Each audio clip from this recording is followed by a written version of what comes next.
What are you doing?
Alright, so I guess we are here with week 10 now, and our first clan war of the day is going to be LRM against LaGFree. Although an unfortunate start, there's a walkover in the first set, so LaGFree already has a 1-0 lead, but our first game here is going to be between True Touch and Castro on Coliseum. So I think most would argue that True Touch would be the favorite here. You know, Castro has not been playing for a while, but he is now getting back in shape.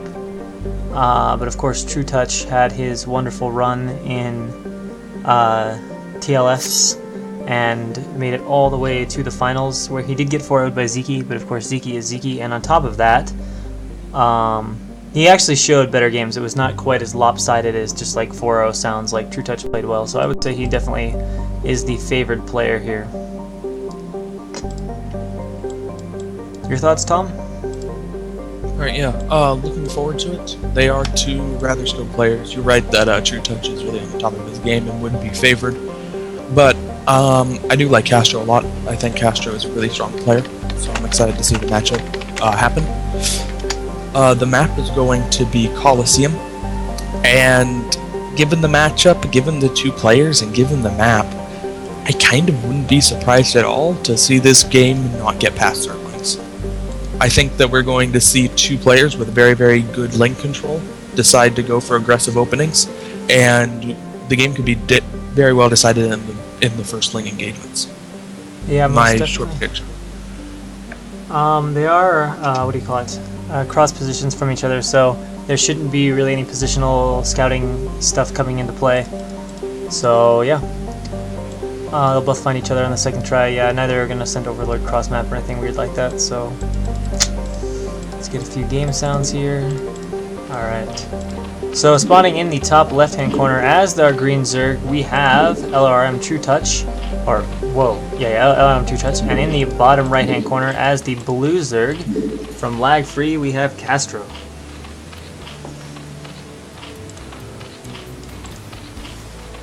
And of course the big question always in ZVZ is what are the opening build orders going to be, as they definitely can decide quite a lot in the early game. You can get some seriously vulnerable situations, or you can get games that really are even and go into, I don't know, I guess you could say the most pure test of skill. But of course a lot of it is you can have build orders that seem a little bit uneven, but they both have different advantages and disadvantages in them. And just paying attention to that now, neither player going for the 9 pool.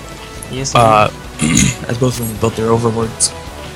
On a 4-player map, 9 pool can be a bit risky, because even if you do get the quote-unquote correct matchup you're looking for, and have an opponent go for a very fast hatchery, the cross positions could mean that even though you have the advantage, you can't really capitalize on that advantage. Well, we have the 12 pool going down for True Touch, and looks like 12 hatch from Castro. So yeah, Castro, generally most would say Castro is a nice little advantage there from that.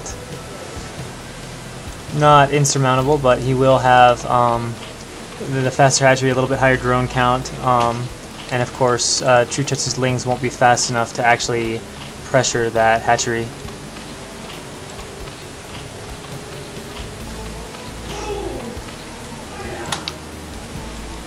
Alright. So,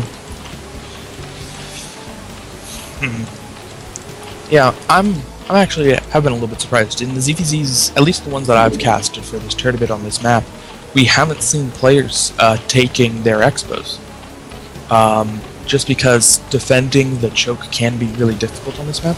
I guess not terribly more difficult than it would be to take a faster natural on other maps, but a lot of players have been apt to really abuse the fact that there's no ramp defending the main, which can really allow for a lot of good possibilities. It looks like in this game both players are going to have up their hatcheries relatively quickly. 12 pool versus 12 hatch.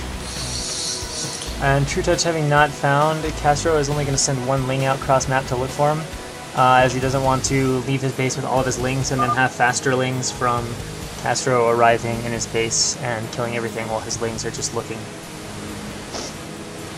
So he's going to find True Touch here with this ling, or he's going to find Castro with this ling. Of course, Castro has his 6 lings out, and good reactions from True Touch. Turns that guy away immediately, not losing it.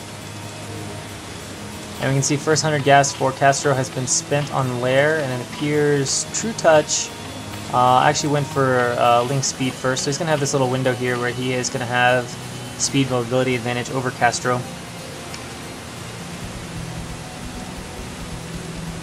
And he is actually making a few drones here. In fact, True Touch adding 2 more drones.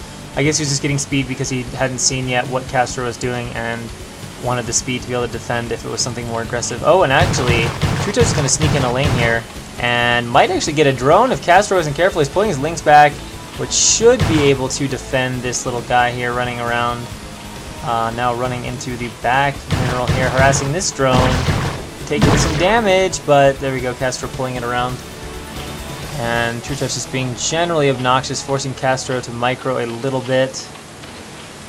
And now the speed is done for Castro. Should be able to surround this guy now and pick it up. Going for a drone. It is getting low on health. Doesn't quite get it though. That was 3 almost drones, but nice job there from Castro, making sure none actually die. See, the Spire timing actually a bit faster for Castro, but that would be, I was going to say, even though True Touch got faster gas, but he did spend his first 100 on the link speed.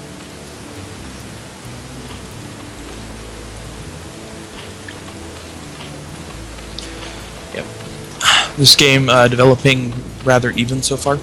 I'm a little bit interested right now in the 4 lings in True Touch's base, holding them down in the bottom left position.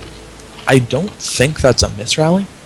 I want to say that he's having 4 lings here just in case there's a very aggressive attack from Castro. He'll have the ability to sneak some lings out afterwards. Possibly.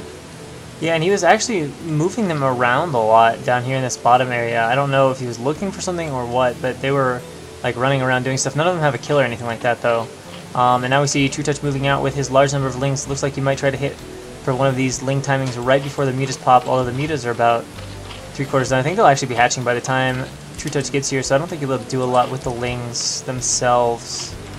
And True Touch is going to be making Muta Scourge behind this, so here we go. Is he going to run here and commit to this? The mutas are out, so I doubt he will. He'll probably leave when he sees that. Yeah, immediately turning all his Lings away. And just going to run back home, and this game is going to go into a Muta stage. Game 1 was a walkover, if anyone's just tuning in and wondering. LaGFree walking over. LRM is apparently Zeke did not show. He got scared of playing Terror. Terror truly terrified him.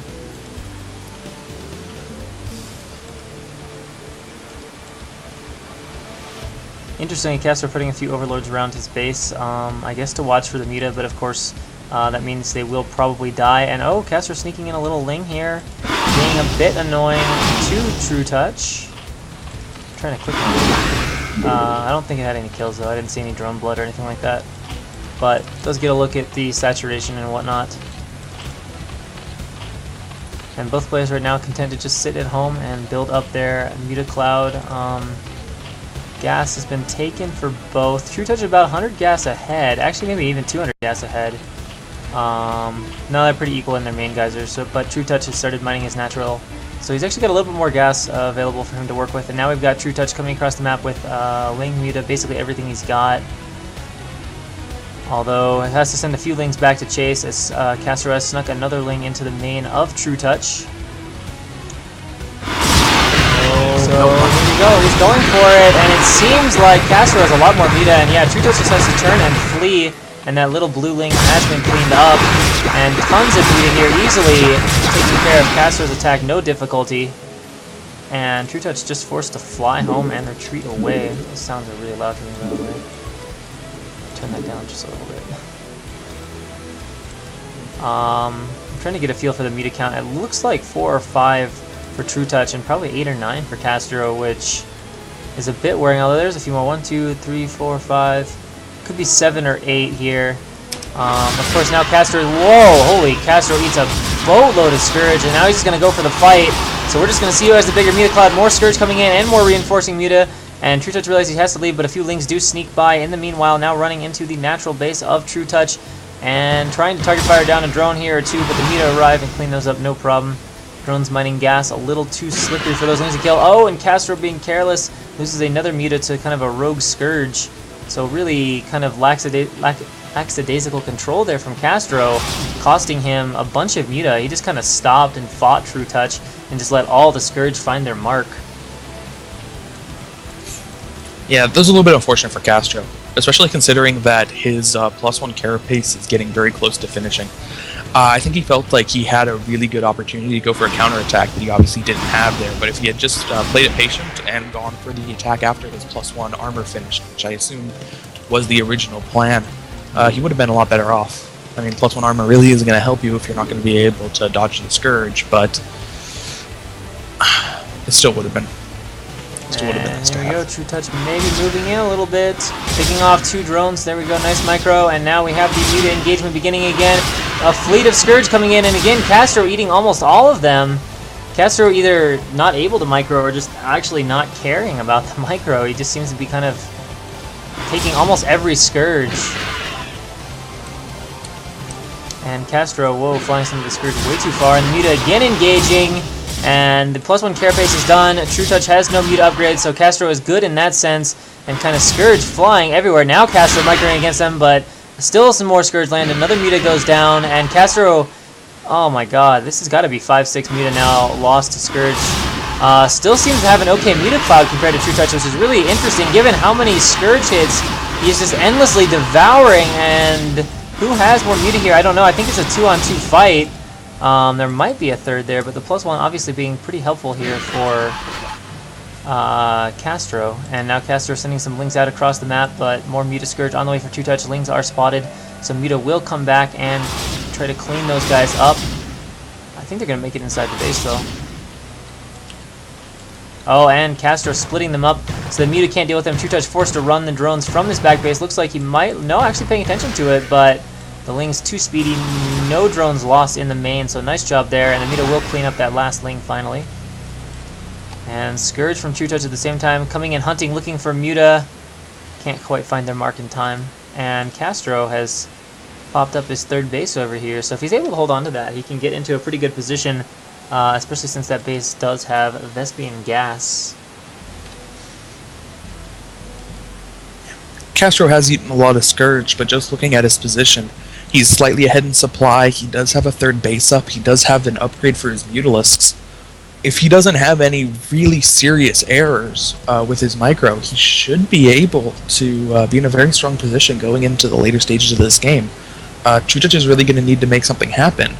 As we've seen, his Mutalisk micro looks a little bit more crisp than Castro, so he might need to look to punish a little bit sooner here with Scourge. Are they going to be able to get a hit off? He did kill off one Scourge with his own Scourge. Yeah, doesn't look like he's going to get a hit on He's done a lot of that. I've seen him trading Scourge for Scourge quite a bit.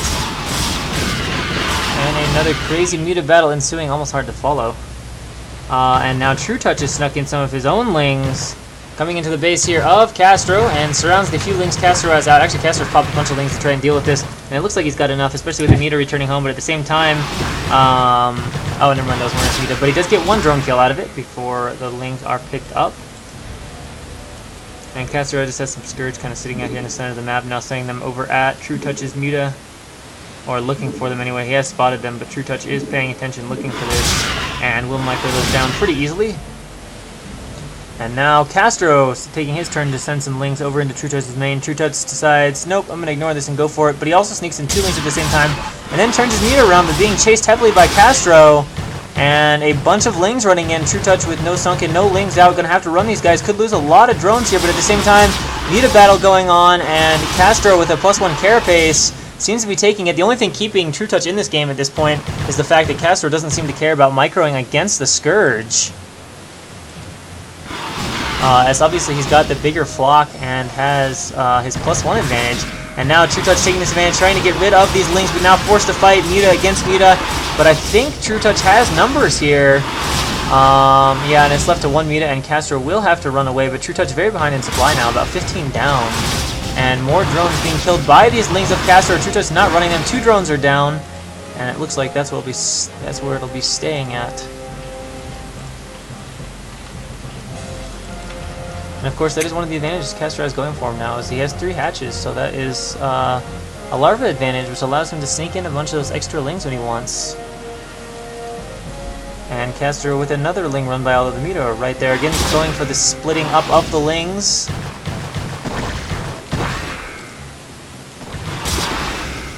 Lings in the main unable to get a drone. It looks like that's Castro's strategy at this point, just to abuse the fact he has a third base, and he hasn't taken the gas at third base, he's just using it for extra larva production, a little bit of extra mining. So he'll continue to be rather even on Mutalisk numbers, but be able to harass the few Zergling, and over time, those 1 or 2 drone kills are going to start adding up. You can already see the difference in supply. It's pretty significant just because of the little damage he's been able to do along with that third base. And True Touch is still not going for any Muta upgrades at all. So Castro's going to be playing with that nice +1. He comes in here and able to get a few more drones in natural. In fact, that's 3 kills, 4 kills. Again, Castro not dodging Scourge at all, but I don't know, does True Touch even have enough Muta? No, he does not. GG is said, and Castro puts LaGFree up 2-0 over LRM.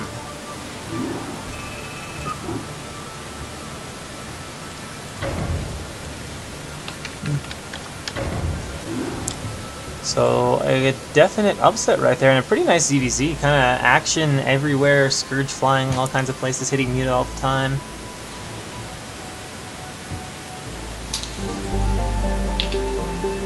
Interesting little game. Surprised that Castro was able to outproduce True Touch that hard. Yeah, I don't know exactly where that came from, because I mean they were on equal gas, and with all those Scourge landing, I don't know exactly where or how Castro got his Muta advantage. Unless True Touch just made a lot more Scourge, and that was kind of how it went down.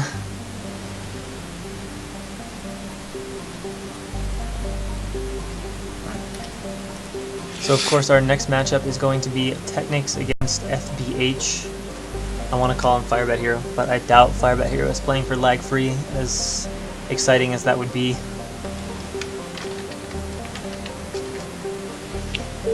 I'm pretty sure I'm just gonna call him Firebat Hero anyway. Like, I don't think that that name is supposed to be anything else. Alright, so, what to say about it? The map is Outsider, and FBH is a Terran player, so there is that. I don't know too much. Let's see, TBZ on Outsider, tendency for Guardians, although we haven't really seen that in foreign leagues quite as much, but that was definitely not an uncommon thing in the Korean leagues, in Pro League and OSL, MSL, and whatnot have you.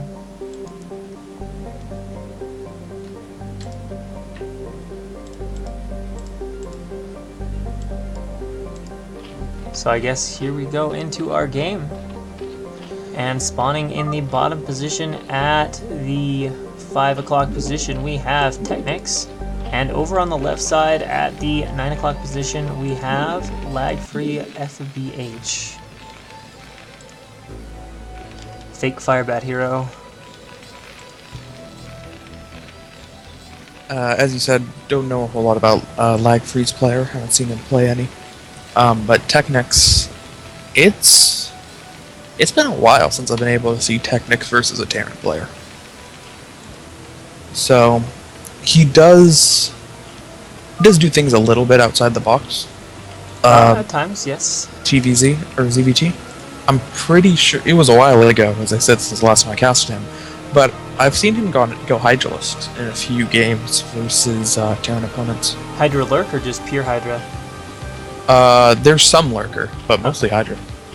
Yeah, you can play a little bit of Hydra Lurk style. And then of course there is a 3-hatch Hydra bust, but that's more like an early game, kind of like all-in timing. Busts are not limited to ZVP only. Although I think that tends to be a little more mech oriented, or certainly against Wraiths too. If you come in there with a bunch of Hydras, sometimes that'll catch Terran off guards and just kill him. Right, it's going for Hydralisk is definitely something to punish Terran. If they go Wraith, certainly, but also very early game when they have relatively limited mech. If Terran's going for the standard Marine heavy play, getting an early stim, early range, the Hydralisks are really ineffective against that. So doing Hydralisk stuff can be certainly risky, but if there's a map that would certainly be conducive towards Wraith play or towards mech play, it would be this one. And I want to say this was the map I saw him do it on. But I might be thinking of FBH getting CBP on this map. FBH getting gas, so we're definitely going to see mech and or Wraith play. Which will be interesting. I guess I could definitely see Wraith being a possibility, Outsider being Outsider, and a pretty nice map for air type play. But maybe this guy's just a mech guy. There's some players, they kind of play mech on all maps, like that 1023 guy from Pro League. Alright, so he's going to finish off his wall, I guess. Yeah, he's going to finish off his wall. Has made no Marines yet, but that's okay because it was a 12 hatch for Technics, and he's getting pretty fast gas, so I think Technics is going to go 2-hatch Muta since he already has that gas. Obviously 2-hatch layer for sure. Now, he chose not to put the factory as part of the wall, and that's going to mean that Technics can't see it. On the other hand, though, Technics is at the Overlord here, and he is seeing that the lights on the barracks haven't gone off at all. So he knows something's up. And that's pretty much as good as seeing the factory. Because there's nothing else that could be going on if Terran's not making Marines at this point. There has to be a factory down, and he doesn't know whether it's going to be starport or mech, and you can see with the machine shop. But he's getting machine shop too, so we might see Vulture drop with mines or something? It would have to be, unless he's really, really scared against the counterattack, so he feels he needs a siege tank while using the Wraith, but that's way too much gas. No, this is going to be Vulture Drop, researching mines, building a Vulture. And Technic's definitely treating this as if it's mech. We can see the third hatchery placement there. Going to allow for SimCity. Can even put the Hydra in there, so he's not going to have a bunch of Vultures running by. But he has to be careful of a drop. But here comes the Overlord, and he hasn't made any Marines. So the Overlord is going to get a full scout off. Although Wraith is coming out of the single starport we have here. So that will kill off the Overlord, and then perhaps he'll add on the dropship. And if Technic sees a single Wraith, he might just think the second starport is proxied and not expect the drop. Possibly, but he does see the machine shop researching. That is true. So, I don't know what else it could be.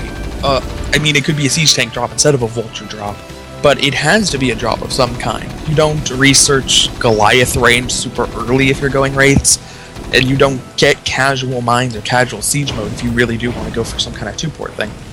So the control towers now now gets set down. It's set down after the Overlord is out of vision range, so he doesn't know that there's a control tower. But I think I think Technics is a good enough player to know that a drop is coming, and I wouldn't be surprised to see him start to put Overlords in good positions to scout it out. On the other hand, he really can't afford to do that because he did see the Wraith. And the Wraith is going to be able to chase away this. I don't think he has any kind of anti-air out. No, he has absolutely nothing. So that Wraith is going to be able to pick up some Overlord kills here. Yes, he does have a Spire coming though. It's about 430 HP, so that will be out soon. And of course, behind this, the Overlord didn't spot it, but FBH is putting down a command center there in his natural minerals. And the Wraith up to 3 kills now, so it's cutting through Overlords. True Touch does have a lot of Overlords in production, though. Going to have to do that so he can get out muted. He's actually adding a creep colony in his main and turning it into a Sunken, so he must suspect this drop as we thought he might. And Technics is really badly supply blocked right now. Okay, finally he gets a supply gap where he can trigger up some Scourge to get rid of this Wraith, but this Wraith is really doing wonders right now. 5 kills, and I think it might get 6 before the Scourge are out. It's going to be really close. It's going to be so close. I think he's just going to get it. Now he's got to run. He's got to run! Nope. Scourge spawning right on top of the Wraith. So that is dealt with, but that is 6 Overlord kills. So if you want to talk about value for your Wraith, I think that qualifies. Oh my god, this path of the dropship, it could be in line with the Scourge. Oh, Technic's so close to seeing it. He's still looking. He's in the right spot. He's in the right spot. Will he see it? Scourge vision is so... No, he spotted it. I think he has. No, he hasn't. They were just patrolling. Oh my god, so close to spotting it. And now, of course, the Muta headed towards the base. Oh, you were so close, Technics. But the Vultures now have been dropped. Of course, the Sunken is up in the main base. Man, that was incredibly close to finding that out. Said the Vultures are going to be able to get in. They shouldn't be focusing the Sunken, though. He loses one already. And that shot just missed. No, it didn't. It hit a different draw. Okay. So he's actually going to get absolutely nothing out of this draw. Yeah. Not even laying mines. At least he saved the dropship, but yeah, nothing came out of that. He does have the backdoor, base up though, so it's not like his economy's in terrible shape. And Technic's now taking his backdoor as well. Wait. Never mind. I thought I saw some doodad and I thought it was gas. I was like, what? There's not gas there. And now the Muta looks like they're heading towards the back door. Let's see if Technics expects the turrets to be here. I don't know if he did, but he definitely knows this base is here now. And down goes turret number 1.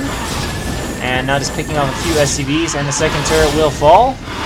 Oh, a Valkyrie out, as expected here to deal with these Muta. But it's going to be picked off, and nice spread of the Muta, and not that many Marines. This is a bit of a concern here now for FBH. Although he does a good job microing the Valkyrie around. Technic still needing one more shot to get rid of that. He's not quite getting it though, and the Muta now taking a decent bit of damage from it. Although the last turret does fall, but more being rebuilt. So it looks like Firebat Hero is not going to have a major crisis in his natural.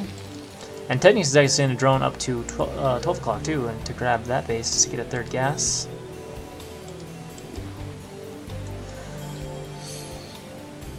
Yeah, Technics does have a couple of Scourge out with him, so he might choose to bring them along next time he goes in. There are now 2 Valkyries out, and about to be 3 Valkyries. And 1 Valkyrie is really weak, 2 is still pretty weak, but once you get 3 and more, the Mutalists actually can't just try to bully the Valkyries out. They really have to respect the power of 3 Valkyries. That being said, usually the Valkyries have some kind of support beyond that, where there's no support at all. I think he just has 2 Marines. Okay, no, there's 2 Marines at each base and then 4 in the bunker. So, I mean, a very small Marine force. But still, the 3 Valkyries will do enough damage that the Mutalists do have to think twice about engaging. Of course, it's worth noting, even though Technics lost 6 Overlords, he still has about a 20 supply lead. Which is a pretty huge supply lead for Zerg. And to be honest, Terran Eco not that strong. He's only got about 12 SCVs or so in the main, and the natural has like 1 per patch, so the economy for Terran is pretty weak. And Technics is really well saturated right now. It's looking like, yeah, he's really well saturated. I think he's going to have a ton of units here in the next 2 or 3 minutes. No Hive on the way, but Lurkers are on the way, and he's getting missiles and Carapace, so he's going to be playing that Hydra Lurk again. And I don't know what Firebat Hero can do at this point. He's getting double eBay, which is weird as hell because he has 2 factories and 2 barracks. Like double eBay for 2 barracks. This is getting pretty strange, and I'm not sold that it's great. Nah, Terran doesn't exist. This wasn't a fully fleshed out plan. Yeah. Like, the drops were good. He's like, I'm gonna build a Wraith and then I'm gonna go do drops. And the Wraith worked out, the drops didn't work out so well. But there's no follow-up. I mean, he built a 2nd factory, but he hasn't used the 2nd factory, like, to make anything at all. And True Touch knows he has, like, no units, so he's just, like, droned up like crazy. Like, this is, like, ZVP drone saturation right now. Like, every base is really well saturated, and he's going to be saturating the 4th soon. And I have a feeling we're just going to watch FBH get really badly overrun.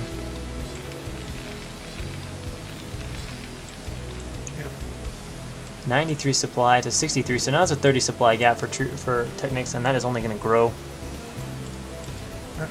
Looks like we will be seeing Technics going for some Hydralisk this game, as he's got a good amount out. Hydralisk 10 researching the speed, and nearly has his first set of attack and defense upgrades for him. Actually, already with a pretty good number, getting close to 2 control groups spread out across the map. Anyway, it will be pretty hard to crack the base. It's not as if there's a natural that's comparatively easy to go and take, and to do any damage at all, he is going to need to push up a ramp against siege tanks. But right now, it's just a single siege tank. And his economy is just so far ahead. He's just going to throw units at this at some point, I think. Yeah. I mean, he might need to get a little bit fancy and do a Doom Drop to, like, completely seal the deal. Oh god, we've got a 3 Valkyrie escort for a dropship here. Mita find the Valkyrie, split up nicely though, and now the Valkyrie have to run. The drop is unloading a few vultures. No, it's a few Marines. Enough that Technics is going to turn his Mita away and send some army back. Lurker already there though, burrowing. Marines running straight into that, so they're basically going to be dispatched immediately. I guess he's going to attack the gas, and now the Mita again coming in, trying to get that surround off on the race, but the race a little too much for the Mita to deal with, but some Hydra rallying in here will take care of all of this nonsense. And True Touch in the meanwhile just sending a ton more Hydra across the map, basically has now doubled the supply. Oh, not quite, but after these Valkyries die, we'll have basically doubled the supply of our Terran player, who is getting super upgraded Marines. And here comes the feeble Bioforce of 3 tanks and about 3 Marines against the Hydrolurk army of Technics. He split his Mutalisk in that fight the same way he would have split his Mutalisk against Corsairs, but I don't think his split actually helped him at all, because he was still split in a box that was the exact box of the Halo rockets. Yeah, it might have been, and actually Technics trying to push in here with just Lurkers. He gets a tank for it though. Technics, I can't tell if Technics is just like toying with him right now, or just playing really I don't want to lose safe.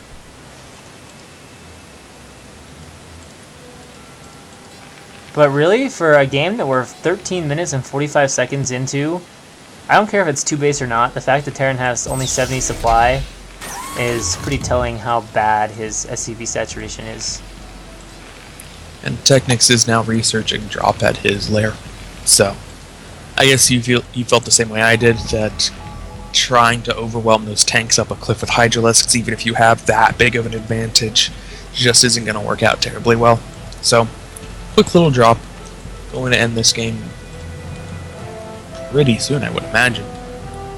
I don't think that... I mean, assuming that he's not just doing it for harass, and he is putting some kind of force behind it. He doesn't have Overlord speed, so we'll need to research that too. But, I mean, he has so many units, I don't see any way for Terran to do it. And it doesn't even matter where he drops them. He doesn't need to drop it on the factories just to try to pick them off. He can drop it square on top of Terran's forces. Fly him over turrets, whatever. It's not as if there's a huge pack of Marines that could really snipe all the Overlords down. Like, if they flew, worst case scenario, they fly directly over Marines, the Marines could pick off maybe 2 Overlords before they all drop anyway. Yeah. It's... I don't know, it's foolproof at this point. Yeah, the only funny thing is Technics has a lot of bases, but he actually only has like 3 gas. He's getting a 4th headed natural when that's done, and the hive starts for Technics as soon as drop finishes. Oh. But he doesn't have Overlord speed yet. Slow Overlord drop. Oh my god. I'm starting to wonder if Technics isn't just toying with his prey right here. He's even taking the base that's like right next to Terran. Yeah, I mean, on one hand, kind of. On the other hand, oh, never mind, he's getting hive. I was gonna say, on the other hand, he just kind of needs to wait for his drop upgrades to finish anyway, but now he's not getting the drop upgrades, he's getting hive. So, I guess we'll wait for Defilers to go do the drop. Wow, a Scourge can apparently... How the hell? This Scourge took 2 missiles and lived. That's weird. Weren't there 2 Scourge? Yeah, but 1 died and then 2 more shots went off on this guy. I was like watching the Scourge. Look at all this stuff Technics says is natural.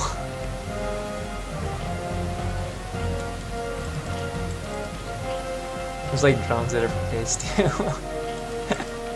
What is the minerals per minute for Technics compared to Firebat here? I gotta wait for this graphic to change. It's gotta be pretty ridiculous.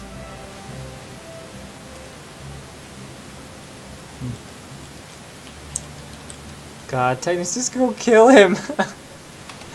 Oh my god, show me the minerals per minute too. This display needs to change. I feel like there should be a pretty high number of minerals per minute.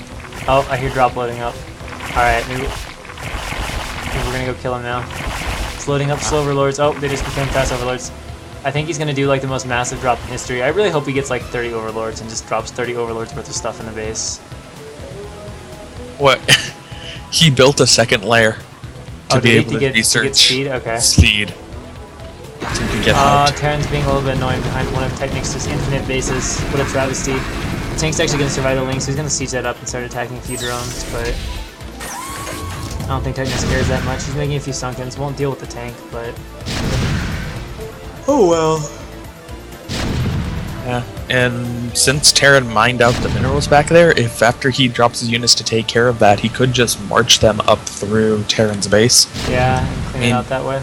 There's a high ground to go up, but he'll have to unsiege everything and get there in time, which he's now moving out of his base to go attack Alright, so mass drop coming into the main. At the same time, Terran decided to move out. Terran decides, I'm going to come back.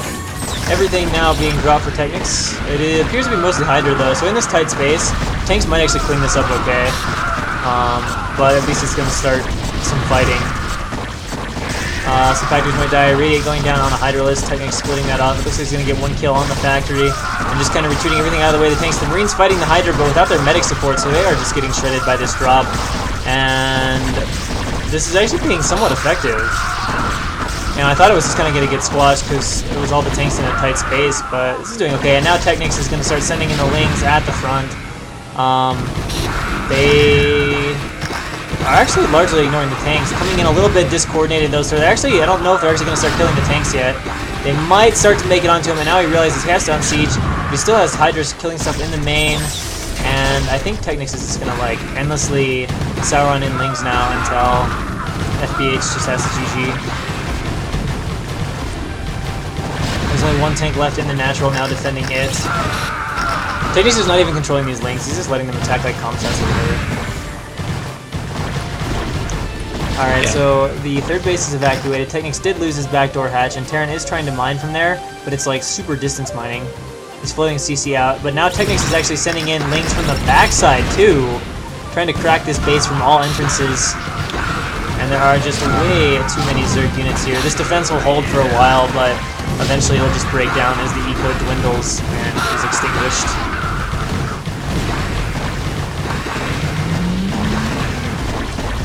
Yeah, if Technics had anything else, it would be over, but he only has just a few Hydralisks left. All the siege tanks went down.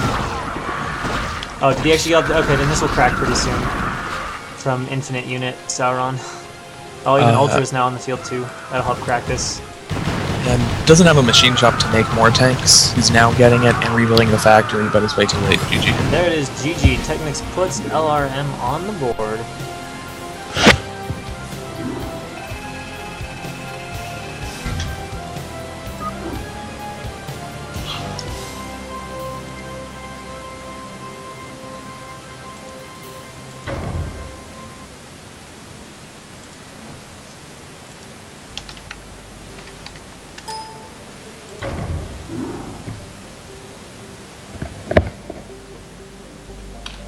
Which is going to be Bonth against Wapool. I've seen him before, I keep forgetting what skill level Wapool is.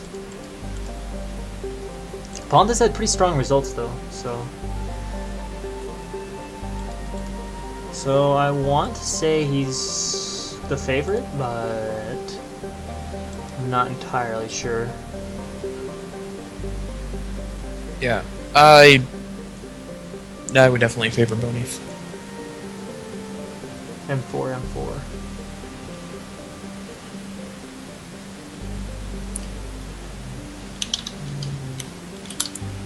I have to admit though, if LaGFree was trying to sacrifice like a C player to get rid of one of LRM's best players, they hit their mark there. Maybe? On the other hand, they sent out Terror versus Zeke and Castro versus True Touch, so... Yeah, but I mean, Terror's one of their strongest players, so, you know, it might be, you know, if you're going to try to send someone against Zeke to actually fight him. Okay.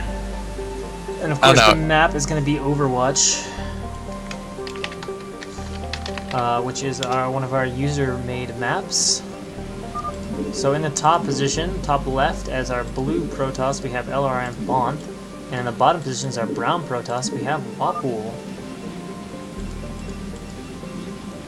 Bonth is on LRM, right?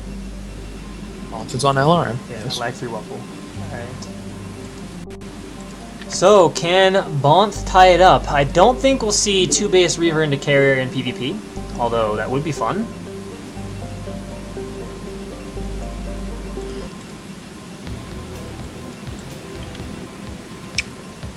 Alright. So, on the new map, there's a lot of unbuildable terrain on this map, but actually, no, there's not that much unbuildable terrain. I was gonna say, there's pretty good places to proxy, but it doesn't look like Wapo is gonna be going that route. Sending out his scout now, but after the pylon's already thrown down. Quick scout, so pylon scout for Wapool. It is a two-player map, that's exceptionally quick. So we'll see what he intends to do with this guy. Probably just be annoying and make mana pylons and stuff. I don't think you can make my mana pylon on this map. I think you could still pull it off. Just looking at the mineral line?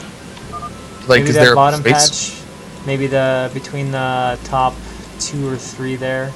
We'll see what he does. Probe has arrived. It would be weird if he just pylon scouted to pylon scout, especially on 2-player, unless he's really concerned that Bonth would cheese him. Both players have taken gas now.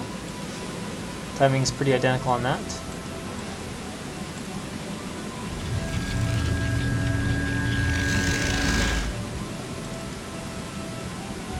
But for the moment, it looks like Wapple's just kind of scouting.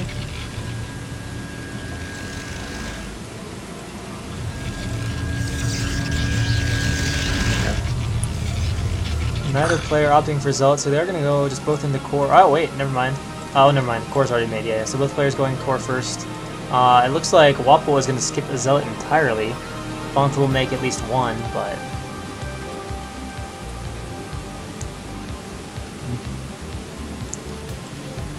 I mean, if you have the scout there yeah, anyway, yeah, I don't think the Zealot's necessary. I mean, you can chase the probe around a little bit better, I guess, but really you're not going to get the kill on the probe anyway until it comes out. So it's not as if you're going to get the scout out any faster. Zealot out for Bont. We'll chase that probe along. It'll make Wapple have to spend a little bit more APM. Not that there's too much to worry about in the early game, so I don't think that'll be an issue. Bont probe being pretty annoying, harassing gas probes. I don't think it's actually making any... Oh, whoa, whoa, whoa, whoa, whoa. One probe is at 1 health. He's gonna lose it! He's gonna lose it! Bont gets a probe kill! Sloppy there from Wapple. Now, does Wapple notice the probe died? He's only got 2 on gas right now. Okay, I think he noticed. Yeah, okay, he did notice this probe died. And he just put down a second gateway. Wapple hasn't started range yet. That is a bit interesting. That would be very strange to get 2 gates and not get range unless he's going to go like straight into DT, but usually you make the Citadel first. Yeah. There'd be no reason to get the second gateway that early if so it was... range is either forgotten or I don't know what the hell is going on, or this is going to be some weird build. Yeah, it's hard to imagine any kind of goon aggression where delaying range is actually beneficial to getting an extra goon out. Like, getting range is more important than 2 or even 3 extra goons in most cases. And he's making more goons and no range. I don't know. Maybe this is reverse psychology here. Like, if you're going DTs, you'll start +1 air weapons, so the opponent comes in and sees it and thinks you're doing everything normal. So he didn't get range, so when the scout came in, he saw no range and is now thinking DTs? So he's going to trick him into wasting money on early observers? Yeah, unfortunately, the build from Bont is 3-gate obs, which means there's still going to be 3 gateways of Dragoon against non-ranged Dragoons. Oh boy. So I'm pretty worried for Wapple. I think he has high potential of just dying, to be perfectly honest. Maybe he's just a really big Stork fan. Maybe so. Maybe he's trying to validate Stork. Like, hey, Stork wasn't wrong to forget his range upgrade. It's actually possible to win without it. I'm gonna prove it. Biggest Stork fanboy in the world right here. There was mention of minerals per minute when Wapple lost a probe.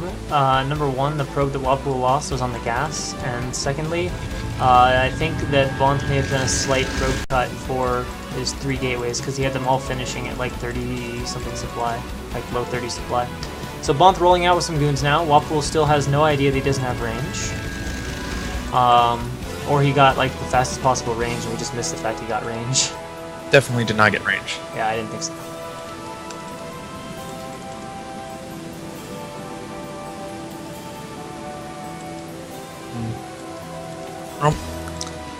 This, I guess he's gonna be very confused as to why this fight is going so poorly. Bont is just gonna win outright here, especially if he notices there's no range. He's got a good advantage, he's got an extra zealot, and he has range.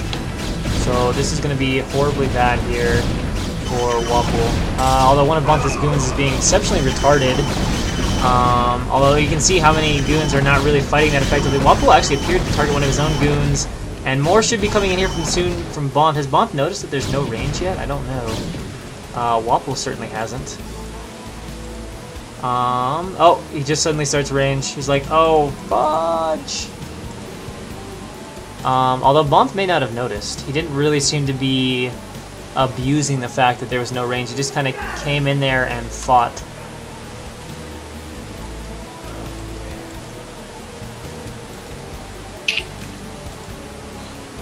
Alright. So, Wapple's Nexus has been started. In fact, it's just finishing out now. and Boney has a probe in position, but not quite the minerals yet. So it looks like his expo is going to be a bit delayed, but not that terribly far behind once he eventually does start it. He did instead opt to get the robo support down, building a shuttle, and presumably building a Reaver immediately after that. Where on the other side, Wapol does not have any real tech other than the observers. So, might be a little opportunity there. Certainly, if you have Reavers and your opponent doesn't, that's a pretty significant advantage, assuming that you micro it all correctly. Range only half done. Let's see if Bond can take advantage of this fact. He's going to snipe the obs of Wapol. Oh, there's a second obs there, though. Second obs!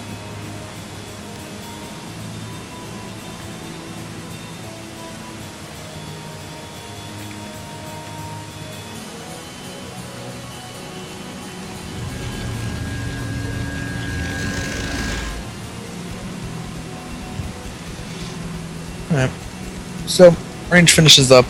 Not terribly significant that he didn't get range. Didn't cost him the game immediately. Yeah, I think Bonth is going to try to go for Green timing. It's going to be very awkward if Bonth doesn't win this game, given that he had one more Dragoon, an extra Zealot, and range, and managed to not kill Wapol. Alright, and we do finally have tech from Wapol throwing down the Citadel instead of support bay. Expo timing is vastly faster for Wapol, so if Bonth doesn't do something, he's going to be pretty behind.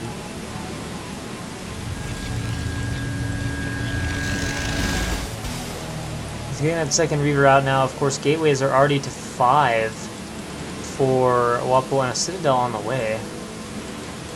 80 supply to 75. Supply is still pretty close, but... Alright, so here comes the shuttle. Reavers are in it. But Wapol is also moving out across the map. This will be kind of funny if they don't go each other's way, but they should. I don't think people usually try to go for the close bridge. Alright, so they're going to start meeting here in the middle. Wapol has his range done now. Whoops! Bonth was on move command, actually, walking into some of the goons of Wapol, and he is ready to fight, but now he's got to move back and position. Let's see how the control is from Bonth in this game. Both of the Reavers are out, everything running in. One Reaver getting targeted. He does pick it up nicely. Actually, wait. Oh, one Reaver, like, died as it was dropped out of the shuttle. And this fight is trading pretty even right now. I think Bonth is just barely going to get the better of it. But let's not forget that there are 5 gates of reinforcements here for Wapol.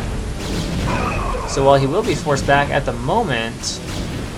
Oops, one goon from Bonth is straying into Wapol's goons and does fall down. And the obs getting sniped off. Wapol losing his obs. Zealots coming out, leg speed on the way. Those Zealots are not going to be very useful right now, though. Leg speed is not quite done. And nice Wapol here, just at the bridge, trying to prevent Bonth from coming across. If Bonth has to go around the other way, that's going to give Wapol more than enough time to get sufficient production out here. But Bonth is going to try to walk across. He does have quite a few goons here. Still seems to have the advantage. No, now it's pretty equal in goon count, and with the 2 Zealots there to tank, Bonth will have to move back. I don't know where his shuttle goes. Is it forgotten here in the center of the map? No? Or did it fly back to the Robo to get a second Reaver? That may be what happened.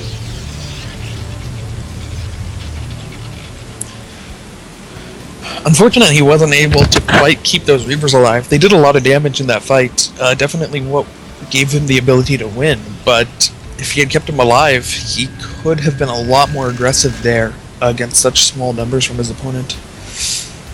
But instead, just going to make a couple new Reavers and try again in a little bit. This time he will have to go up against the leg speed, and he will have to go up against some kind of Templar. Templar Archive's halfway done now.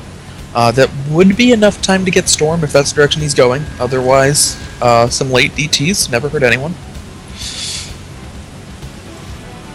Pretty interesting that Bonth is only 5 supply behind, despite how much faster Wapol's expansion was.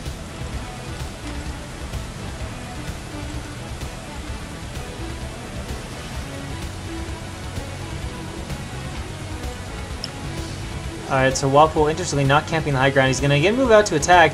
And again, Bonth is coming in line. He doesn't have the Reaver down. The shuttle is in the front, vulnerable. Goons move forward to go for it. The shuttle, no, the Reaver will be sniped. First one now moving in for the second Reaver, but Bonth is able to pull back and defend that guy. Although the shuttle's down, and now that Reaver's going to fall. And I don't know who has the advantage here in Goon Count. I think it's kind of even. No, it looks like Wapol has more, and obviously the arc is way nice for Wapol. And so all the goons here going down for Bont, and Bont is going to be forced to run away and chased back. Now 71 supply to 85. So now, with that successful battle, Wapol opening up about a 15 supply gap and taking his third behind this, which means Bont is going to have some problems. Wapol coming to the bridge. I don't think he'll try to go across. Quite a few goons there from Bont.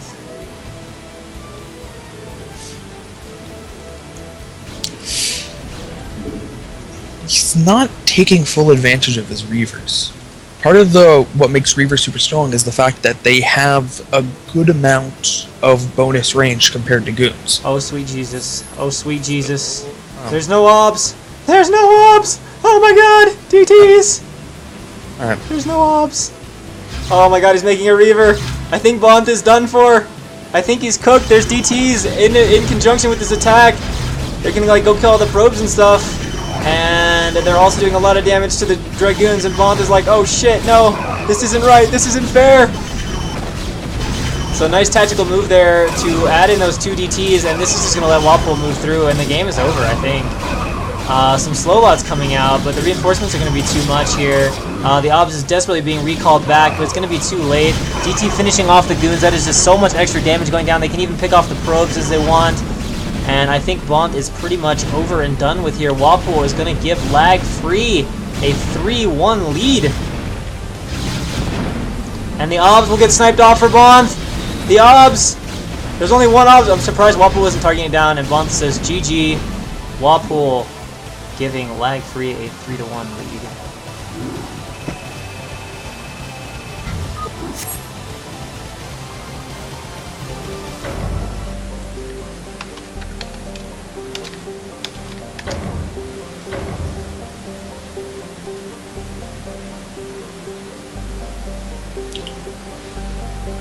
Yeah, to finish the thought, the reason the Reavers are so effective is because you can stick them significantly behind your goons, and then force your opponent to either eat a bunch of damage just from Reaver shots, or eat a bunch of damage by rushing in way too close and attacking them. In that case, he was able to just pick off the Reavers as if they were goons. Bad news, guys. Strong, but goons. Bad news, guys. It would appear that Set 5 was a walkover in favor of LRM 3-2, and then Set 6 was a walkover in favor of LaGFree. So it appears the final score is LaGFree 4-2 victory. So anticlimactic end, as far as I understand it. I think that they're both walkovers in favor of LaGFree. Well, LaGFree was up 3-1, so yeah, but there's some kind of miscommunication on their, like, the score always says that True Touch beat Castro, but True Touch lost to Castro, so... Okay, yeah. Alright, well, it's a 4-1 win for LaGFree, and I guess we'll be going into our second clan war, which is going to be between IWL and IFU. AQU.